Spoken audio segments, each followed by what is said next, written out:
Hello everyone! For today's video, I'm going to make gulaman. So, ito yung mga ingredient ko guys. Condensed milk, strawberry flavor, at yung gulaman or agar-agar na galing sa seaweeds guys. Makukuha natin ito sa dagat tuwing low tide. So, marami dito sa amin guys. So, ito ay nabili ko sa kapitbahay namin na si Santo. So, dito naman ako ay gagawa ng evaporated milk kasi wala kaming evap, kaya ito ay fresh milk at pakukuluan ko lang siya ng 1 minute and then yun, evap na siya. So, dito naman magpapakulo tayo ng tubig para sa flavor gulaman. Just for decor. You can use different kind of color. So, yung akin red lang yung available sa akin. Ito ay galing pa ng Pinas guys. Nag-iisang flavor gulaman. So, ayan. Pakuloyin mo lang yung one time. At yun, okay na siya. Pwede mo na siyang ilagay sa molder para lamigin. And then, i-cut into cubes. Just for decor. So, just leave few minutes. And then, you can put it in the fridge to make it cold. And then, yun na. Pwede mo na siyang i-cut into cubes. So, dito naman guys, ako ay magpapa-init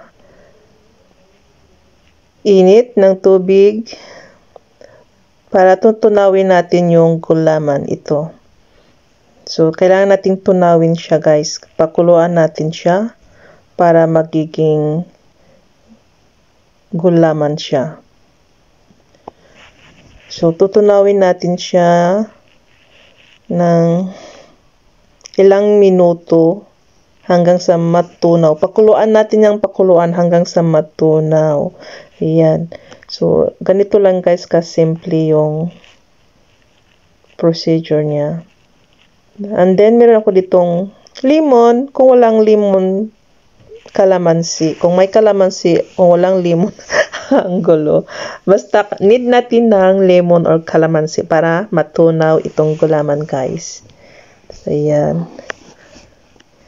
So, isalin mo lang yan dyan para mas mabilis yung pag-melt ng gulaman natin. So, yun guys, itong gulaman ay magkaiba sila ng gelatin. Kasi itong gulaman ay galing sa seaweeds or plants.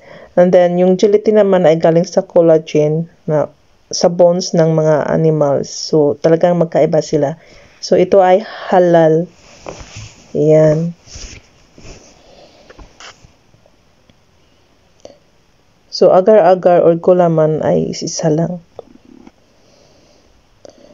So, habang hinihintay natin yung pagtunaw ng gulaman natin, i-cubes na natin itong flavored gulaman natin. So, ganito lang. Hiwain mo lang at i-cubes natin.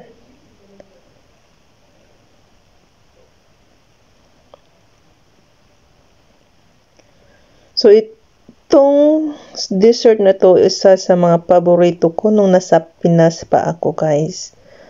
So, nung nagbakasyon ako, talagang nilista ko kung ano ang bibilhin ko, ano ang dadalhin ko. So, talagang number 1 itong gulaman na talagang, ayan. So, ayan, tunaw na siya guys. Melt na siya. So, pwede na ito. Ayan, malapot na. So, yan, i-strain natin para matanggal yung mga buo-buo niya.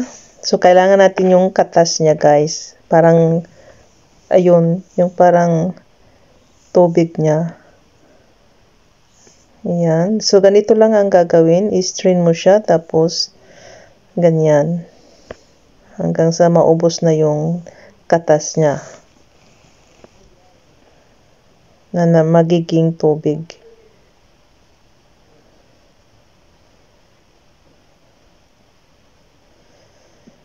So, dati naalala ko nung bata pa ako, lumalangoy ako tuwing low tide kasi hindi siya masyadong tuyo yung dagat. Kaya kailangan lalanguyin mo yun para makahanap ka ng ganito sa ilalim ng dagat. Ayan. So kung naghanap kami ng kabibi, naghanap din kami ng ganito, gulaman guys. Kasi masarap siya gawing dessert. Tuwing Pasko, birthdays, pag may mga occasion, ganun. So, ang masarap nito guys, talagang masarap yung flavor pag ang i-mix mo ay fruit cocktail, mango. So, dito naman walang available, kaya ito lang ang nagamit ko, gatas. Ayan. So, mix na natin guys yung evaporated milk, condensed milk. So, dito ay naka-off pa yung fire. So, mix mo muna yung mga ingredient natin. Ihalo mo lang na mabuti. So, kung tingin mo ay hindi siya sweet, masyadong matamis, o kung kulang pa sa'yo yung sweets, pwede mo dagdagan ng sugar or condensed milk.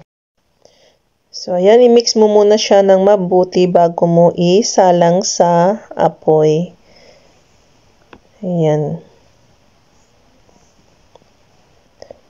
So, pwede mo siya i-boil lang ng one time and then, ayun, okay na.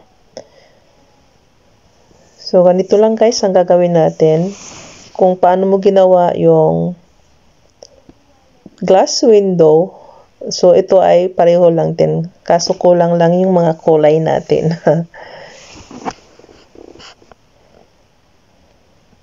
So, dito gumamit din ako ng Oreo biscuit para may konting crunchy naman tayo makakagat.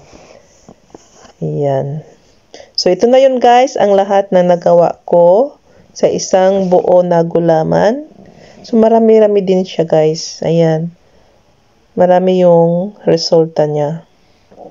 So, papalamigin muna natin ito guys bago natin ilagay sa refrigerator. So, ayan. Masarap kasi siya kainin kung medyo malamig.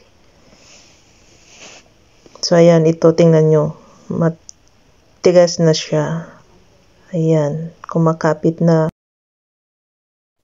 So, after 1 hour, ito na guys. Malamig na siya. At tikiman time na. So, ayan. Titikman natin guys. So, for me, perfect yung texture niya. Hindi malambot. Hindi rin matigas. At yung sweetness naman niya, tamang-tama lang niya. Tamang-tama lang guys. Hindi masyadong matamis. Ayaw pa kain ng dulas. Nakahawak kasi sa video yung isang kamay. Kaya mahirap kumain ng isang kamay ang gamit. So, ayan guys. Ang sarap niya kung mahilig ka sa gulaman. Talagang masasarapan ka kahit anong flavor ang ihahalo mo. So, try it guys. Kung meron kayo dyan mga agar-agar or gulaman. So, depende na sa inyo kung anong mga flavor. So, ang sarap niya yan, promise. So, yun lang guys. Thanks for watching and Happy New Year everyone!